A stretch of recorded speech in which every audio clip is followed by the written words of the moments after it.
मेरा ये मानना है कि लोगों को राहत पहुंचाना हमारा काम है। अब उसके ऊपर वो क्या सोचते हैं, उनकी क्या सोच है, क्या प्रतिक्रिया वो दे रहे हैं, उनकी मानसिकता है वो। उस मानसिकता के प्रति हम सहानुभूति व्यक्त कर सकते हैं, क्योंकि वर्तमान में सरकार जो है वो प्रशासनिक दृष्टि से पूरी तरह से विफल हो चुकी है। और प्रदेश के अंदर जो परिस्थितियां पैदा हुई पिछली आपदा में, इस आपदा में, उनसे निपटारा करने के लिए सरकार के पास कोई योजना नहीं है कि योजनाबद्ध तरीके से। अब आपको लगातार हर वर्ष हो रहा है, तो आपको 50-100 वर्ष का सोचना चाहिए। आजकल विश्व के अंदर ऐसी टेक्नोलॉजीज हैं कि इससे बचाव हो सकता है और भविष्य के लिए लोगों को कैचमेंट एरिया में अपना बसने दें।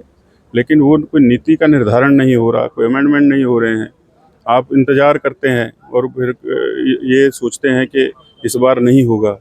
तो इन परिस्थितियों को देखते हुए बड़ा इसको गंभीरता से लेना चाहिए, ना कि टीका टिप्पणी करें। उन्होंने भी जब कहा कि मैं पूरे जीवन की आय अपनी दे रहा हूँ, सबने स्वागत किया, सदन के अंदर भी किया, बाहर भी किया, लेकिन वो आय भी समझ थोड़ी आई।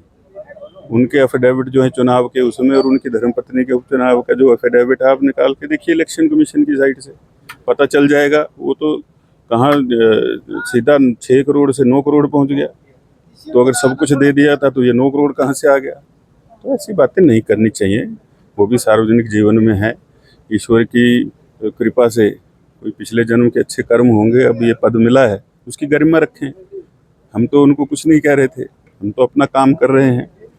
इसी बैंक की तो RTI हमारे पास है, उसमें पूरे महिला मंडलों के नाम है।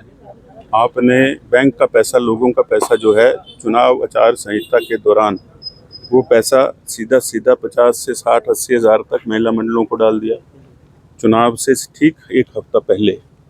तो वो तो बैंक की भी गलती है, चुनाव आचार संहिता का उल्लंघन है, वोट फॉर कैश है, इसमें चुनाव निरस्त होना चाहिए देरा का।